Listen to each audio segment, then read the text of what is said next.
Hello, কেমন আছো বলো তোমরা সবাই? আমার নিট বাংলা চ্যানেলে তোমাদের অনেক অনেক ওয়েলকাম। তো আমাদের ফ্রগ ব্যাং চলছে পড়ানো ইউটিউবে। কেন? কারণ নিটে নতুন অ্যাড হয়েছে 2024-এ ব্যাং, যেটা এতদিন ছিল না।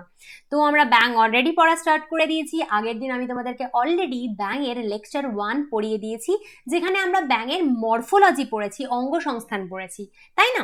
এবার যারা ওই লেকচারটা দেখোনি, আগে কিন্তু গিয়ে ওই লেকচারটা দেখবে, তারপরে এটা দেখবে। কারণ তুমি কখনোই পরের লেকচার পড়ে মানে বুঝবে না যদি না আগেরটা দেখো, তাই না?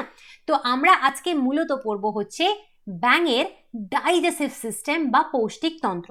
তার মানে কি, আমরা শুরু করব অ্যানাটমি, মানে হচ্ছে শরীরের ভেতরে কি কি রয়েছে। যখন আমরা মরফোলজি পড়ি, অঙ্গ সংস্থান পড়ি, তার মানে শরীরের বাইরে কি কি রয়েছে সেটা আমাদের অলরেডি পড়া হয়ে গেছে। এবার ব্যাঙের শরীরের ভেতরে কি কি আছে সেটা আমাদের পড়তে হবে। তো আমরা ডাইজেস্টিভ সিস্টেম বা পৌষ্টিক তন্ত্র কিন্তু আজকে পড়বো। আর এখানে একটা কথা বলি, যারা আমার পেইড ব্যাচে এনরোল করতে চাও তারা এই করতে পারো। তারা এই যে ব্যাং পড়াচ্ছে তোমাদের অল্প অল্প অল্প অল্প করে আমি ইউটিউবে, এটা কিন্তু ওয়ান শট লেকচার অলরেডি আমি দিচ্ছি আমার পেইড ব্যাচে, এবং তার সাথে সমস্ত নোটস এটসেট্রা তো রয়েছে। আমি আমার পেইড ব্যাচে কিভাবে নোটস দিচ্ছি এই ব্যাঙের উদাহরণ নিয়ে তোমাদেরকে আজকে তার আমি একটা উদাহরণও দেখাবো, একটা ডেমো দেখাবো। তো ভিডিওটা দেখো, এবং অবশ্যই ব্যাং থেকে প্রচুর প্রশ্ন আসতে চলেছে নিটে। অ্যাটলিস্ট একটা থেকে দুটো কোয়েশ্চেন তো তোমার আসবেই। তো নিটের জন্য কিন্তু 4 থেকে 8 নম্বর খুব একটা কম কথা না। একটা 4 নম্বরের জন্য র্যাঙ্ক কিন্তু অনেকটা পিছিয়ে যায়। তাই আমি এক্সপেক্ট করছি তুমি ব্যাং ভালো করে আজকে বুঝবে, এমন ভাবে বুঝে যাবে যাতে তোমার আর কোনো ডাউট এইখানে থাকবে না। ঠিক? ওকে, তো এবার আমরা শুরু করব হচ্ছে ব্যাঙের ডাইজেস্টিভ সিস্টেম বা পৌষ্টিক তন্ত্র। তো ব্যাঙের অ্যানাটমি যখন আমরা পড়ছি, অ্যানাটমির বাংলা হচ্ছে শারীরস্থান। তার মানে হচ্ছে ব্যাঙের শরীরের ভেতরকার জিনিস। কারণ বাইরের কার জিনিস তো হয়ে গেছে, মরফোলজি অঙ্গ সংস্থান হয়ে গেছে। তো ভেতর এবার আমরা পড়বো। এই অ্যানাটমিতে আমাদেরকে পড়তে হবে ব্যাঙের ডাইজেস্টিভ সিস্টেম, যার বাংলা পৌষ্টিকতন্ত্র। আমাদের পড়তে হবে সার্কুলেটরি সিস্টেম, যার বাংলা সংবহনতন্ত্র। আমাদের পড়তে হবে রেসপিরেটরি সিস্টেম, যার বাংলা শ্বসনতন্ত্র। আমাদের পড়তে হবে নার্ভাস সিস্টেম, যার বাংলা স্নায়ুতন্ত্র। আমাদের পড়তে হবে এক্সক্রিটরি সিস্টেম, যার বাংলা রেচনতন্ত্র। আমাদের পড়তে হবে রিপ্রোডাক্টিভ সিস্টেম, যার বাংলা জননতন্ত্র। এতগুলো তন্ত্র সিস্টেম ব্যাঙের আমাদের পড়তে হবে।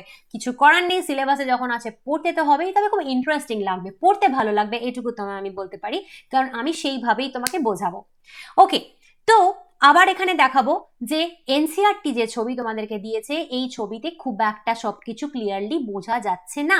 তার জন্য রয়েছে আমার হাতে আঁকা ছবি, যেখানে তোমার সবকিছু কিন্তু এইখানে ক্লিয়ার হয়ে যাবে। তো ডেফিনেটলি এই ছবি শুধুমাত্র আমার পেইড ব্যাচের বাচ্চাদের জন্য। আমি আমার পেইড ব্যাচের বাচ্চাদের এরকম ভাবে ছবি এঁকে নোটসে প্রোভাইড করি। তো যেটা ইউটিউবে আমি কিছু কিছু কিছু কিছু তার তোমাদেরকে দেখিয়ে হেল্প করি। তো চলো ব্যাঙের দেখো ডাইজেস্টিভ সিস্টেম আর কি বলছে। তো আমরা শুরু করব হচ্ছে ব্যাঙের ডাইজেস্টিভ সিস্টেম, পৌষ্টিকতন্ত্র। ঠিক আছে, ডাইজেস্টিভ সিস্টেম, পৌষ্টিকতন্ত্র। ব্যাঙের ডাইজেস্টিভ সিস্টেমটা পুরোপুরি বলতে পারো অনেকটা, পুরোপুরি না হলেও অনেকটাই কিন্তু মানুষের ডাইজেস্টিভ সিস্টেমের মতন। তো তোমাদের হিউম্যান ফিজিওলজিতে তোমরা মানুষের ডাইজেস্টিভ সিস্টেম পড়ো, মানুষের পৌষ্টিকতন্ত্র পড়ো, তো কিছুটা আইডিয়া তো তোমার রয়েছে। তো ঠিক সেরকমই হচ্ছে ব্যাঙের ডাইজেস্টিভ সিস্টেম। তো the digestive system consists of alimentary canal and digestive glands. তো বলছে যে পৌষ্টিকতন্ত্র পৌষ্টিক নালী নিয়ে তৈরি আর পাচক গ্রন্থি নিয়ে গঠিত। তো দেখো মানুষের ক্ষেত্রে আমাদের এই যে মুখ, এই যে মুখ, এখান থেকে আমাদের একটা লম্বা টিউব চলে গেছে, তাই না? সেই টিউবটাকে কি বলে? সেই টিউবটাকে বলে এলিমেন্টারি ক্যানাল, বা বাংলায় বলে হচ্ছে পৌষ্টিক নালী। সেই নালী বা টিউবটা মুখ থেকে গিয়ে একেবারে বেরিয়েছে কোথা দিয়ে? মুখটা একটা ওপেনিং বা পোর বা ছিদ্র, সেটা টিউবটা তৈরি হয়েছে মুখ থেকে, শরীরের মধ্য দিয়ে লম্বা টিউব গিয়ে গিয়ে গিয়ে গিয়ে গিয়ে গিয়ে কোথা দিয়ে বেরিয়েছে? বেরিয়েছে হচ্ছে আমাদের পটির জায়গা দিয়ে, যাকে আমরা বলি হচ্ছে পায়ু, তাই না? তো সেইখান দিয়ে হচ্ছে আলটিমেটলি আমাদের টিউব ওপেন হয়েছে। এবার এই টিউবের আশেপাশে এটা তো একটা টিউব, এখান দিয়ে খাবারটা যায় এবং আলটিমেটলি হজম হয়ে পাচন হয়ে বেরোয় হচ্ছে পটির জায়গা দিয়ে। এর আশেপাশে, এই টিউবটার আশেপাশে আশেপাশে অনেক অনেক অনেক অনেক গ্ল্যান্ড রয়েছে, যারা কিন্তু ডাইজেশনে আমাদেরকে সাহায্য করে। এই গ্ল্যান্ডগুলোকে কি বলে? ডাইজেসিভ গ্ল্যান্ড, বাংলায় কি বলে? পাচন গ্রন্থি। তো টিউবের পাশে এরকম পাশে পাশে পাশে পাশে অনেক অনেক অনেক অনেক গ্রন্থি রয়েছে, গ্ল্যান্ড রয়েছে, যাদের থেকে নানা রকম এনজাইম তৈরি হয়, উৎসেচক তৈরি হয়, যারা খাবারকে পাচন করতে বা পরিপাক করতে বা ডাইজেস্ট করতে হেল্প করে। তো ব্যাঙেরও ঠিক তাই, এক্স্যাক্ট সেম সিস্টেম ব্যাঙেরও রয়েছে। The alimentary canal is short because frogs are carnivores and hence the length of intestine is reduced। বলছে যে ব্যাঙ মাংসাশী প্রাণী হওয়ায় এদের পৌষ্টিক নালী দৈর্ঘ্যে ছোট হয় এবং এর জন্যই অন্ত্রের দৈর্ঘ্য হ্রাসপ্রাপ্ত হয়। এটা একটা ইম্পর্টেন্ট পয়েন্ট, এটা মাথায় রাখবে। যারা কি বলবো, যারা শাক খায়, মানে হচ্ছে শাকাশী যাদেরকে আমরা বলি, যাদেরকে আমরা শাকাশী বলি, ঠিক আছে, যাদেরকে আমরা ভেজিটেরিয়ান বলি, সেই সমস্ত প্রাণী যারা রয়েছে তাদের কিন্তু এই যে পৌষ্টিক নালী বা এলিমেন্টারি ক্যানেল সেটা অনেক বড় হয়। আর যারা মাংস খায়, মাংসাশী বা কার্নিভোরাস, তাদের কিন্তু এই পৌষ্টিক নালীটা বা এলিমেন্টারি ক্যানেলটা সাইজে ছোট হয়, এবং এটার সাইজ ছোট হলে অবভিয়াসলি অন্ত্রের সাইজও ছোট হবে। তো সেটাই এখানে বলেছে, ইন্টেস্টাইনের সাইজও ছোট হবে, তাই বলেছে। তো the mouth opens into the buccal cavity. মুখ, মুখ কোথায় খোলে? Buccal cavity. বলছে মুখ মুখগহ্বরে মুক্ত হয়। যদি মানুষের দেখো, এটা আমার মুখ, হা হা করলাম, ভেতরের যে হা সেটাকে কি বলবো? মুখগহ্বর বা বাকেল ক্যাভিটি। ব্যাঙেরও ঠিক তাই আমরা দেখব। দেখো, এইটা মুখ, ব্যাঙের মুখ, হা হা, ভেতরটা হচ্ছে বাকেল ক্যাভিটি বা মুখগহ্বর। চলো বাকেল ক্যাভিটির বাংলাটা তোমাদের লিখে দিই এখানে।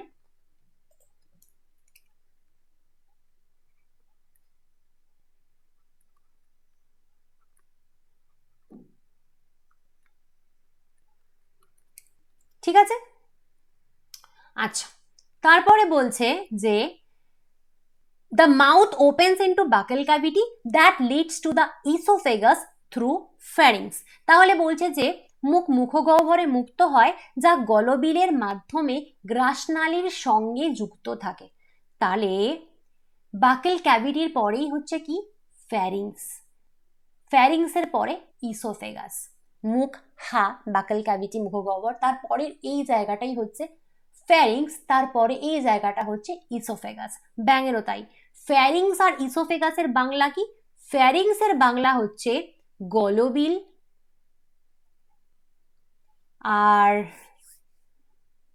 গলবিল আর গ্রাসনালী, এই দুটো না আমার ভীষণ গোলায়।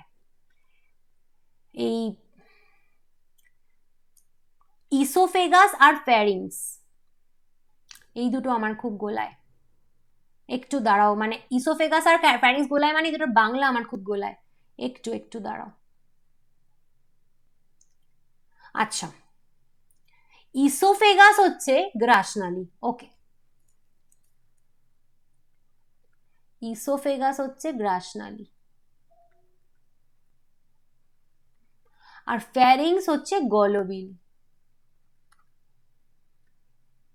তাহলে বুঝতে পারলে? তাহলে ব্যাপারটা তোমার কাছে ক্লিয়ার হলো। প্রথমে মুখ, তারপরে মুখগহ্বর বা বাকেল ক্যাভিটি, তারপরে এই জায়গাটা হচ্ছে ফ্যারিংস বা গলবিল, আর একটু নিচে হচ্ছে এই জায়গাটা হচ্ছে গ্রাসনালী বা ইসোফেগাস। ঠিক আছে, ব্যাগেরও তাই। নেক্সট,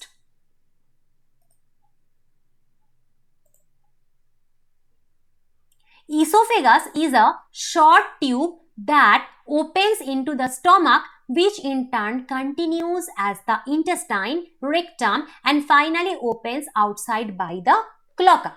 তো কি বলছে? বলছে যে গ্রাসনালী একটি ছোট নল, ফাইন, এই যে ইসোফেগাস বা গ্রাসনালী তুমি দেখছো ছোট্ট একটা নল, তারপরে যা পাকস্থলীতে মুক্ত হয়, তো এটা এসে কোথায় মুক্ত হয়েছে? স্টমাক। স্টমাকের বাংলা কি? পাকস্থলী।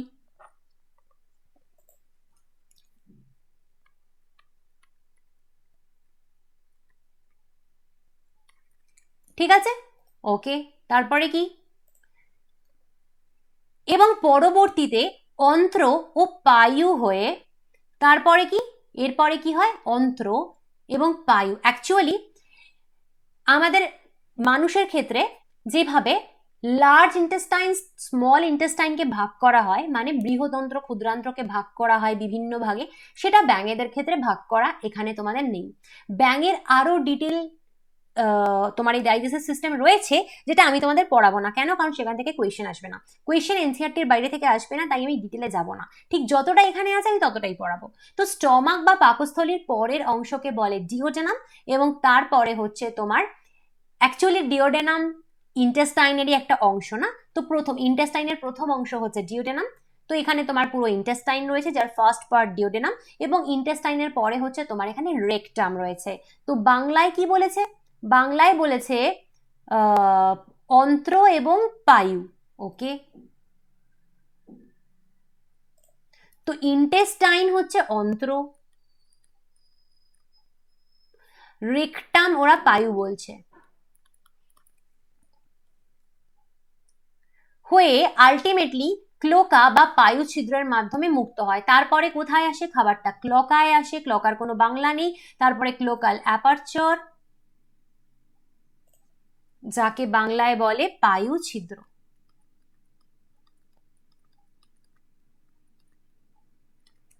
তাহলে এইটুকু তুমি কি বুঝলে? প্রথমে মুখ, হা, বাকল ক্যাভিটি, মুখগহ্বর, এই জায়গাটা, ফ্যারিংস গলবিল, আট্টু নিচে, ইসোফেগাস গ্রাসনালী, তারপর স্টমাক পাকস্থলী, তারপর ডিওডেনাম ইন্টেস্টাইনের ফার্স্ট পার্ট, তারপরে পুরো ইন্টেস্টাইনটা অন্ত্র, তারপরে রেকটাম পায়ু, তারপরে ক্লকা, এবং আলটিমেটলি ক্লকার অ্যাপারচার বা পায়ুছিদ্র। এই হচ্ছে লম্বা একটা পথ যেখান দিয়ে গোটা খাবার কিন্তু বেরিয়ে যায়। এই পুরো লম্বা টানেলটাকে আমরা কি বলছি? এই লম্বা পথটাকেই আমরা বলছি এলিমেন্টারি ক্যানাল বা পৌষ্টিক নালী, কারণ এটা একটা নালী। তো পৌষ্টিক নালী বা এলিমেন্টারি ক্যানেল কি তুমি বুঝেছো? তোমাকে যেটা এবার বুঝতে হবে সেটা হচ্ছে যে আমি তোমাকে বলেছিলাম ডাইজেসিভ গ্ল্যান্ডও থাকে। প্রথমে থাকে এলিমেন্টারি ক্যানেল, আশেপাশে ডাইজেসিভ গ্ল্যান্ড থাকে, যাকে বলে হচ্ছে পাচন গ্রন্থি। সেগুলো আমরা দেখব। তো এই পথটার পরে নেক্সট কি বলছে? নেক্সট বলছে যে liver secretes bile that is stored in the gall bladder. Okay, যকৃৎ পিত্তরস ক্ষরণ করে। এই পিত্তরস পিত্তথলিতে জমা হয়। এই প্রত্যেকটা বাংলার ইংলিশ টার্ম অবশ্যই তোমরা মনে রাখবে, অবশ্যই, কারণ এনসিআরটিতে যাই থাকুক না কেন, নিটে তোমাকে ইংলিশ টার্ম থেকে কোয়েশ্চেন আসতেই পারে। তো লিভারের বাংলা যকৃৎ। চলো লিভারকে দেখাই। তো এইখানে তোমার রয়েছে হচ্ছে লিভার, দেখতে পাচ্ছ এটা লিভার, যকৃৎ।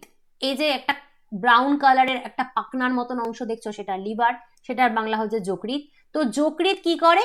পিত্তরস ক্ষরণ করে। পিত্তরস কিসের বাংলা? বাইল। মনে রাখবে, লিভার, লিভার কি করে? বাইল সিক্রেট করে। যকৃৎ কি করে? বাইলের বাংলা কি? পিত্তরস। এক মিনিট,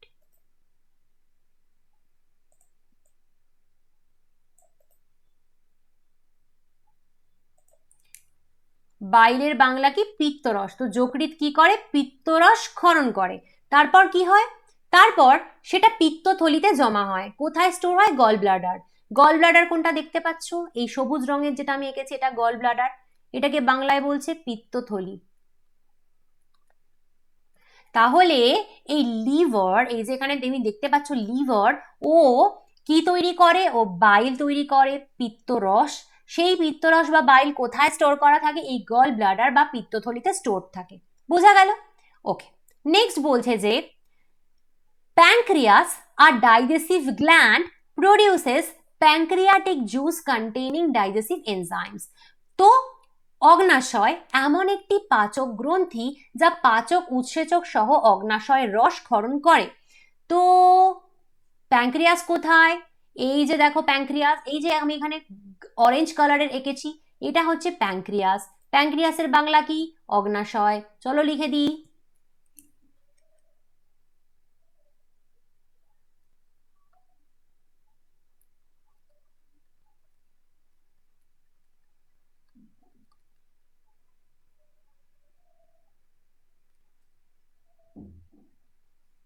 প্যানক্রিয়াসের বাংলা হচ্ছে অগ্নাশয়। এখানে প্যানক্রিয়াস কোনটা, এই ব্রাউন এই অরেঞ্জ কালারের যেটা দেখতে পাচ্ছ সেটা।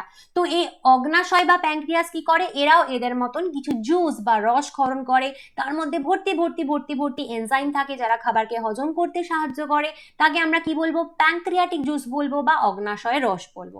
ঠিক আছে, আচ্ছা নেক্সট কি হলো, নেক্সট যেটা হলো সেটা হচ্ছে যে food is captured by the bilobed tongue.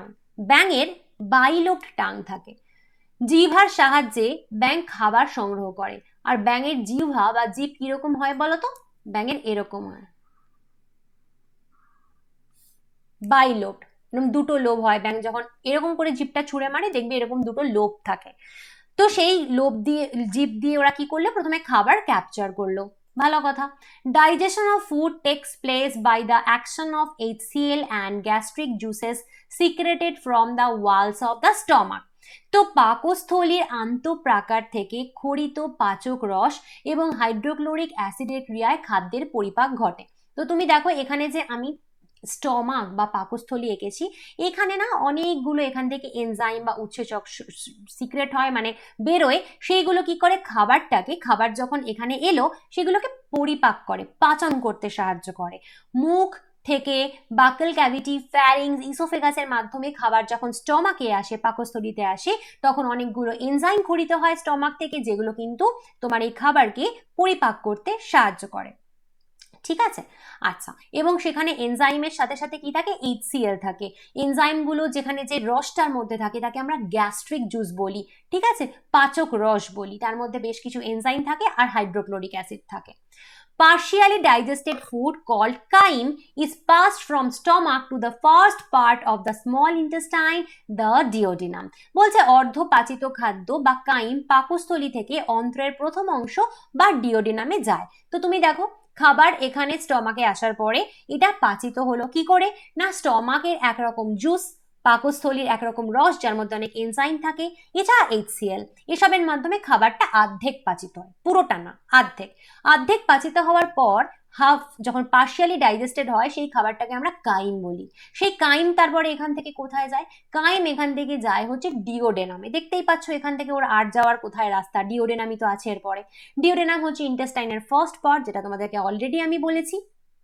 ওকে, তারপর কি হয়, তারপর the duodenum receives bile from gallbladder and pancreatic juices from the pancreas through a common bile duct. এখানটা বোঝার আছে, ডিওডেনামে অর্ধপাচিত খাদ্য আসার পর পিত্তনালীর মাধ্যমে পিত্তথলি থেকে পিত্তরস এবং অগ্নাশয় থেকে অগ্নাশয় রস ডিওডেনামে আসে। তো তুমি দেখো এই ডিওডেনামে খাবার যখন আসলো স্টমাকের থেকে, সে তখন পার্শিয়ালি ডাইজেস্টেড, আধা পাচিত, তাকে পুরোটা পাচন করতে হবে। তো কোথা থেকে হবে, এই যে দেখেছো তুমি গল ব্লাডারে লিভার থেকে কে এসেছিল, লিভার থেকে বাইল বা পিত্ত গল ব্লাডারের মধ্যে এসে স্টোর করা ছিল। সেইটা এই যে নালীটা আমি দেখাচ্ছি, ভালো করে দেখো, যে নালীটা আমি দেখাচ্ছি, এই নালীর মধ্য দিয়ে এই সবুজ যে গল ব্লাডার দেখতে পাচ্ছ তুমি, সেখান থেকে বা পিত্তথলি থেকে এই নালীর মধ্য দিয়ে রস নামছে, পিত্তরস নামছে। আর এই প্যানক্রিয়াসের মধ্যে বা অগ্নাশয়ের মধ্যে থেকে যে রস, অগ্নাশয় রস ক্ষরিত হয়, সেটা এই নালীটার মধ্য দিয়ে নামছে।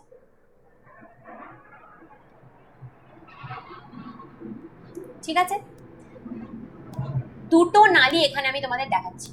একটা নালী হচ্ছে এই প্যানক্রিয়াস বা অগ্নাশয় থেকে ডাইরেক্ট রস নিচ্ছে, অগ্নাশয়ের রস নিচ্ছে, প্যানক্রিয়াটিক জুস।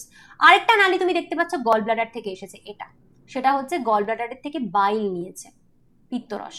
এই পিত্তরস আর অগ্নাশয় রস মানে বাইল আর প্যানক্রিয়াটিক জুস, এরা দুজন মিলে যাচ্ছে, তুমি দেখো এই নালীটা, এই নালীটা আলটিমেটলি মিলে গেছে, ঠিক না? এই নালীটাকে বলে কমন বাইল ডাক্ট, সাধারণ পিত্তনালী, কমন বাইল ডাক্ট, সাধারণ পিত্তনালী। এই কমন বাইল ডাক্টের মধ্য দিয়ে আলটিমেটলি এই সমস্ত রস আসে হচ্ছে এই ডিওডেনামে বা ইন্টেস্টাইনের প্রথম পার্টে, অন্ত্রের প্রথম পার্টে, এইখানটায় আসে। ঠিক আছে, তাহলে এইখানে ডিওডেনামে এবার এই যে রসটস আসলো গল ব্লাডার থেকে আর প্যানক্রিয়াস থেকে, তারা এবার অর্ধপাচিত খাদ্যকে পুরোপুরি পাচিত করবে। পার্শিয়ালি ডাইজেস্টেড ফুড যারা ডিওডেনামে আছে তাদেরকে এখন ফুললি ডাইজেশন করা হবে। ফুললি ডাইজেস্ট করবে কে করবে? গল ব্লাডার থেকে আসা বাইল আর প্যানক্রিয়াস থেকে আসা প্যানক্রিয়াটিক জুস। ঠিক আছে, ওকে। বাইল কি করে? বাইল ইমালসিফাইজ ফ্যাট, মানে পিত্তরস স্নেহজাতীয় খাদ্যকে স্নেহের অবদ্রবে পরিণত করে। এটার মানে কি? ইমালসিফিকেশন বা অবদ্রব তৈরি করার মানে কি? ফ্যাট একটা বড় কম্পাউন্ড, খাবারের মধ্যে ফ্যাট থাকে, সেই ফ্যাটকে যখন ফ্যাটের ছোট ছোট টুকরোতে ভাঙা হয়, টুকরোগুলোকে বলবো আমরা ফ্যাটি অ্যাসিড। কারণ তুমি জানো যে ফ্যাট কিন্তু ফ্যাটি অ্যাসিড থেকেই তৈরি হয়। তো ফ্যাটকে ভেঙে দিয়ে যখন ফ্যাটি অ্যাসিড তৈরি করা হয়, এই ঘটনাটাকে বলা হয় ইমালসিফিকেশন। ইমালসিফিকেশন বাংলায় বলে স্নেহের অবদ্রব। স্নেহ মানে কি? ফ্যাট। ওকে, তো এই কাজটা করতে কে হেল্প করে? এই কাজটা করতে হেল্প করে হচ্ছে বাইল, পিত্তরস। ঠিক আছে, আচ্ছা। আর কি হয়? প্যানক্রিয়াটিক জুস কি করে? Digest carbohydrates and proteins. তাহলে অগ্নাশয় রস শর্করা এবং প্রোটিন জাতীয় খাদ্যের পরিপাক ঘটায়। তো তুমি দেখো, তোমার কাছে যখন খাবার এসেছে, খাবার যখন তোমার কাছে এইখানে এসেছে ডিওডেনামে, সেটা আধা ডাইজেস্ট হয়েছে। সেই আধা ডাইজেস্ট হওয়া, পার্শিয়ালি ডাইজেস্ট হওয়া অর্ধপাচিত যে খাবার, তার মধ্যে কিছু থাকে অর্ধপাচিত ফ্যাট, কিছু থাকে প্রোটিন, কিছু থাকে কার্বোহাইড্রেট। তো ফ্যাটটাকে মূলত ভাঙতে সাহায্য করে গল ব্লাডার বা পিত্তথলি থেকে আসা বাইল বা পিত্তরস। ঠিক আছে, আর কার্বোহাইড্রেট আর প্রোটিনকে ভাঙতে হেল্প করে প্যানক্রিয়াস থেকে আসা প্যানক্রিয়াটিক জুস বা অগ্নাশয় রস। ঠিক, okay. Final digestion takes place in the intestine. তো এই করার ফলে কি হয়? অন্ত্রে খাদ্যের পরিপাক সম্পূর্ণ হয়। তো আলটিমেটলি তোমার এই ইন্টেস্টাইনের মধ্যেই সম্পূর্ণ খাবারের পরিপাক কমপ্লিট হবে। তারপর কি হবে? Digested food is absorbed by the numerous finger-like folds in the inner wall of intestine called villi and microvilli.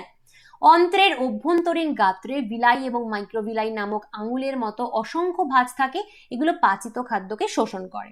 তো এই যে ধরো ইন্টেস্টাইন, এই ইন্টেস্টাইনের এই পাশ থেকেই কিন্তু গেছে ব্যাঙের ব্লাড ভেসেলগুলো। অবশ্যই ব্যাঙের ব্লাড ভেসেল ইন্টেস্টাইনের পাশ দিয়ে গেছে। ব্লাড ভেসেলের মধ্যে দিয়ে কি হবে? যত পাচিত হওয়া খাদ্য সেইগুলো রক্তের মধ্য দিয়ে শোষিত হবে, হয়ে সেগুলো তোমার বিভিন্ন সেলে সেলে সেলে সেলে যাবে, বিভিন্ন কোষে যাবে, গিয়ে তাদেরকে খাদ্যের উপাদান দেবে। তাই তো হয়। তো ব্লাডের পাশে আমরা জানি এরকম ব্লাড যে বইতে থাকে দেহের মধ্য দিয়ে, আশেপাশে অসংখ্য কোষ থাকে। এই সমস্ত ব্যাঙের বডিতে এই যে সেলসগুলো রয়েছে, কোষগুলো রয়েছে, তার মধ্যে আলটিমেটলি ব্লাড থেকে সব খাবারের উপাদানগুলো কোষে কোষে যাবে, তবে কোষগুলো খাবার পাবে। তো এই জিনিসটা করতে হলে কি করতে হবে? ইন্টেস্টাইন বা অন্ত্র প্রথমে খাবারটাকে শোষণ করাতে সাহায্য করবে, শোষণ করে ও কি করবে? ব্লাডে পাঠাবে, তাই না? তো রুটটা কি হবে? রুটটা কি হবে? এই ইন্টেস্টাইন থেকে খাবার আসবে হচ্ছে রক্তে। তো এই ইন্টেস্টাইন কি করে এই কাজটা করে জানো? ইন্টেস্টাইন কি করে এই কাজটা করে? তো এই ধরো ইন্টেস্টাইনের ওয়াল,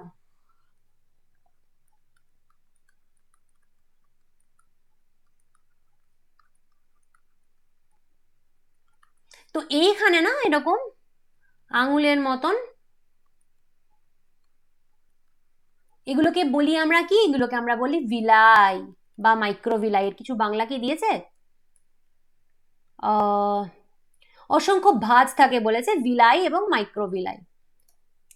তো এগুলোকেই আমরা বলি হচ্ছে ভিলাই। বড় বড় হলে ভিলাই, এরকম ছোট ছোট হলে তুমি বলতে পারো মাইক্রোভিলাই। তো এই ভিলাই মাইক্রোভিলাই কি করবে? পাচিত খাওয়ার পরে, খাবারগুলো যখন পাচিত হয়ে যায়, ধরো এই ইন্টেস্টাইনের মধ্যে রয়েছে, খাবারগুলো পাচিত হওয়ার পরে এগুলোকে শোষণ হয় এই ভিলাই মাইক্রোভিলাইয়ের মাধ্যমে। শোষণ হয়ে আলটিমেটলিও কি করে?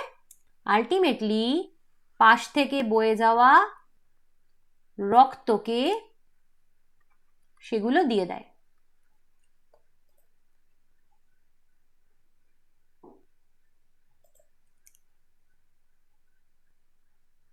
তাহলে এখন রক্তের মধ্যে চলে গেল ফুড, খাবার, রক্ত সেগুলোকে বিভিন্ন সেলে সেলে সেলে সেলে গিয়ে দিয়ে আসবে।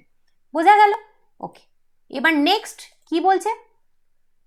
নেক্সট বলছে যে the undigested solid waste moves into the rectum and passes out through cloaca. অপাচ্য কঠিন বর্জ্য মলাশয়ে পরিচালিত হয় এবং ক্লোয়েকার মাধ্যমে বাইরে বেরিয়ে যায়। তো সব খাবার তো পাচন হয় না। এই রেকটামের বাংলা মলাশয়, আমি এখানে তোমাদের পায়ু বলেছিলাম, ভুল বলেছিলাম, ক্লকাকে পায়ু বলে, জানো? আমাদের এত দরকার নেই কঠিন বাংলায় গিয়ে আমরা বাবা রেকটামকে মলাশয় বলে দিই।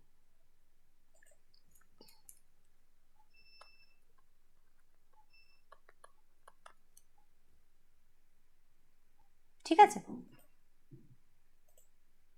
রেকটামকে আমরা কি বললাম? মলাশয় বললাম। তো যেই খাবার হজম হয় না, যেগুলো হজম হলো না, সব খাবার তো হজম হয় না, যেগুলো হজম হয়েছে সেগুলোতে ইন্টেস্টাইনের মাধ্যমে ব্লাডে চলে গেছে, যেগুলো হয়নি সেগুলো এই মলাশয়ে এসে জমা হবে এবং আলটিমেটলি বুঝতেই পারছো তুমি, এই মলাশয় মানে রেকটাম, তারপরে ক্লকা, তারপরে ক্লকাল অ্যাপারচার মানে পায়ুছিদ্রের মাধ্যমে পুত করে পটি হয়ে যাবে। হ্যাঁ, তো আমরা এই জায়গাটা তাহলে চট করে একবার দেখে নিই, আরেকবার রিভাইজ হয়ে যাবে। মুখ বা মাউথ থেকে খাবার ঢোকে, বাকেল ক্যাভিটি বা মুখগহ্বরে যায়, তার থেকে ফ্যারিংস গলবিলে যায়, তার থেকে ইসোফেগাস গ্রাসনালীতে যায়, সেখান থেকে সোজা আসে স্টমাকে, পাকস্থলিতে। স্টমাকে কি হয়? স্টমাকের কিছু এনজাইম রয়েছে, সেই এনজাইমগুলো খাদ্যগুলোকে অর্ধেক পাচন করে। স্টমাকের রসটাকে কি বলে? পাচক রস। সেইখানে কিছু স্টমাকের এনজাইম টেনজাইম আছে, সেইগুলো কি করে? খাবারটাকে অর্ধেক পাচন করে এবং ওখানে HClও থাকে। তো খাবার ওখানে পার্শিয়ালি ডাইজেস্টেড হয়, অর্ধপাচিত হয়।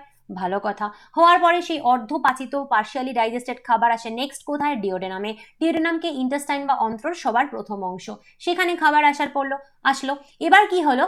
লিভার বা যকৃৎ থেকে একরকম রস তৈরি হয়, তাকে আমরা বলি বাইল বা পিত্তরস। সেটা কোথায় স্টোর হয়ে থাকে? গল ব্লাডার বা পিত্তথলিতে। সেই রসটা এইখান দিয়ে আসে। আর তার নিচেই আছে প্যাঙ্ক্রিয়াস বা অগ্নাশয়। প্যাঙ্ক্রিয়াস বা অগ্নাশয় একরকম রস তৈরি করে, সেটা আসে এইখান দিয়ে। তো এই প্যাঙ্ক্রিয়াটিক জুস বা অগ্নাশয় রস এবং পিত্তরস বা বাইল, এই দুটো জিনিস একসাথে এইখান দিয়ে এসে এসে এসে এসে এটা ঢোকে হচ্ছে ডিওডেনামে।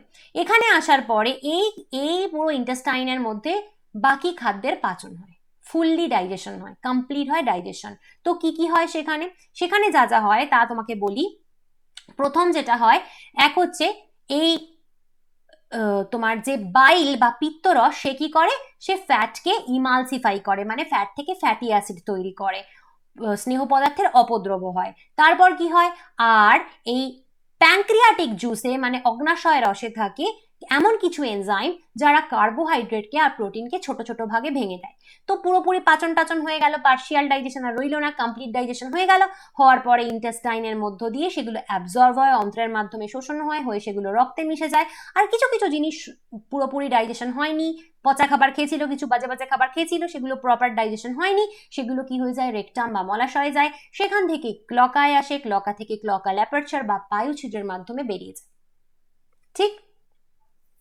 এইবার তুমি দেখো এই জিনিসটা তোমাদের বইয়ে যে ছবিটা দিয়েছে, এই ছবিতে তুমি কি করে বুঝবে? প্রথম কথা, এক ছবির মধ্যে দুনিয়ার জিনিস দিয়েছে, নিয়ে আধা জিনিস এখানে নেই। ইসোফেগাস থেকে শুরু করেছে, তুমি দেখো ইসোফেগাস থেকে শুরু করেছে, মানে ফ্যারিংস, বাকেল ক্যাভিটি, মাউথ নেই। তারপরে এখানে স্টমাক, ইন্টেস্টাইন, রেকটাম, ঠিক আছে, এটা করলো। কিন্তু তুমি দেখো এখানে গল ব্লাডার দিয়েছে, লিভার দিয়েছে, অথচ মজার কথা এখানে ইন্টেস্টাইন দেয়নি। তুমি দেখো এখানে অগ্নাশয়, এই ইন্টেস্টাইন বলছি, অগ্নাশয় দেয়নি, মানে প্যাঙ্ক্রিয়াস দেয়নি। তুমি দেখো গল ব্লাডার দিয়েছে, লিভার দিয়েছে, প্যাঙ্ক্রিয়াস দেয়নি, প্লাস কোনো নালি দেয়নি, ডাক্ট দেয়নি, কমন বাইল ডাক্ট দেয়নি। তুমি বুঝবে কি করে যে গল ব্লাডার থেকে, লিভার থেকে, প্যাঙ্ক্রিয়াস থেকে কি আসছে, কিভাবে আসছে, বুঝবে কি করে? কিচ্ছু দেয়নি। তো এই ছবিটায় কিচ্ছু বোঝা যাচ্ছে না, তাই না? সেই জন্যই কিন্তু এরকম ছবি এঁকে দিতে হয়।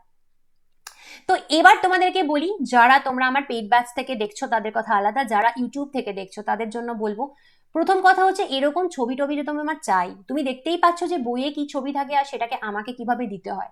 কারণ এরকম যতক্ষণ না করে দেবো তোমরা বুঝতে পারবে না, না বইয়ের ছবি থেকে সব বোঝা যায় না, কারণ এনসিআরটির ছবি ভালো থাকে না। তো এই ছবিগুলো শুধুমাত্র অ্যাবসলিউটলি আমার পেড ব্যাচে আমি দিই। এছাড়া তোমায় দেখাবো যে আমি নোটস কিভাবে দিই। তো তুমি দেখো, হুম, তুমি দেখো এখানে নোটস এর কিছু এক্সাম্পল তোমাদের দিয়েছে। এটা পুরোপুরি বাংলা নোটস, এটা পুরোপুরি ইংলিশ নোট তুমি দেখতে পাচ্ছ। তো বাংলা এভাবে দেওয়া হয়, ইংলিশ এভাবে দেওয়া হয়, যাতে বাংলা ইংলিশ দুটো মিডিয়ামের বাচ্চারাই আমার কাছ থেকে প্রপার নোটস পাও। তো তুমি দেখো যে এনসিআরটি তে বইয়ে যা লেখা থাকে সেটাকে পুরোপুরি ছোট করে একদম কংক্রিট করে তোমাদেরকে সহজভাবে উপস্থাপন করা হয় হচ্ছে এইভাবে। কারণ এইভাবে নোটস না পড়লে, শুধুমাত্র বই থেকে পড়লে হবে না বলবো না, কিন্তু সেক্ষেত্রে তোমায় বানিয়ে নিতে হবে নোটস, নয় তো মুশকিল আছে। তো যেমন দেখো বাংলা বইয়ে জিহ্বা বাইলোক টাং কথাটা লেখা ছিল না বাংলা বইতে, কিন্তু কিন্তু বাইলোক টাং ইংলিশ বইয়ে লেখা ছিল। তো কোয়েশ্চেন আসতে পারে, তো এটা কিন্তু আমি বাংলা নোটসে দিয়ে দিয়েছি। কারণ এরম ভাবে যদি না তোমাদের দেখাই তোমরা তো বুঝবে না, তাই না? বাইলোক টাং লেখাই নেই বাংলায়, ইংলিশে লেখা রয়েছে। কোয়েশ্চেন যদি আসে তুমি তখন বলবে যে ma'am out of syllabus question. Out of syllabus তো কোয়েশ্চেন নয় বাবা, ইংলিশ বইয়ে ঠিক ছিল। তো আমি ঠিকটা তোমাদের বাংলা এভাবে করে দিই, যাতে বাংলা মিডিয়ামের বাচ্চারাও ইকুয়ালি তোমাদের উপকার হয় ইংলিশ মিডিয়ামের মতো। তো এরকম নোটস যদি তুমি পেতে চাও, সমস্ত রেকর্ডেড লেকচার্স পেতে চাও, A to Z সব কিছু নিটের ম্যাটেরিয়াল পেতে চাও, এইভাবে পড়তে চাও, নিজের কনসেপ্ট পুরো ক্লিয়ার করতে চাও, এমসিকিউ টেস্ট দিতে চাও, চ্যাপ্টার ওয়াইজ টেস্ট দিতে চাও, ফুল সিলেবাস টেস্ট দিতে চাও, ফ্ল্যাশ কাট করতে চাও, মানে পেতে চাও, সব যদি চাও, তো আমার পেড ব্যাচে তুমি এনরোল করতে পারো। তার জন্য আমাকে হোয়াটসঅ্যাপ করবে এই নাম্বারটাতে, যে নাম্বারটা স্ক্রিনে আসছে। এছাড়া তুমি কি পাবে, এটা করলে তুমি যেটা পাবে সব কিছু পাবে একবারে। আমার কাছে এই বছর কোনো লাইভ ক্লাস হচ্ছে না, অতএব সমস্ত রেকর্ডেড ক্লাস এবং এভরিথিং তুমি একবারে পাবে। এটাতে তোমার খুব সুবিধা হবে একবারে পেলে। একবারে পেলে তোমার মানে যেটা হবে, তুমি ওয়ান টাইম এভরিথিং পেয়ে যাচ্ছ, তোমার কাছে সব মেটেরিয়াল একবারে চলে যাচ্ছে। কখন? এর জন্য তোমাকে ₹1000 দিতে হবে আমাকে। ₹1000 হচ্ছে আমার অ্যাডমিশন ফিস। তো এটা কিন্তু ওয়ান টাইম, বারে বারে না, ওয়ান টাইম। কখন? During admission. অ্যাডমিশনের সময় 1000 টাকা যদি তুমি দাও, তাহলে তুমি আমার ব্যাচে এনরোল হয়ে যাবে, এবং তারপর থেকে তো এই সব কিছু তুমি পাবেই। আর যদি ইউটিউব থেকে মনে করছো দেখবে, কোনো অসুবিধা নেই, ইউটিউব থেকে দেখতে পারো। ইউটিউবে সব লেকচার দেওয়া হয়নি এখন অবধি। তো ইউটিউব থেকে দেখলে কি করবে, তুমি আমাকে অবশ্যই কি করতে হবে, লাইক কমেন্ট শেয়ার করতে হবে। চ্যানেলটা এখনো সাবস্ক্রাইব না করলে চ্যানেলটা সাবস্ক্রাইব করে দিতে হবে। আমাকে কমেন্ট করে বলতে হবে যে এরকম থেকে তোমাদের কোনো লাভ হচ্ছে কিনা, উপকার হচ্ছে কিনা, তোমরা আরো চাও কিনা, তবে না ইউটিউবে দেবো। এই হলো ব্যাপার। ভিডিওটা ভালো লাগলে অবশ্যই লাইক কমেন্ট শেয়ার করো। আজকে আসছি, পরের দিন অন্য কোনো ভিডিও নিয়ে আসবো। Bye bye.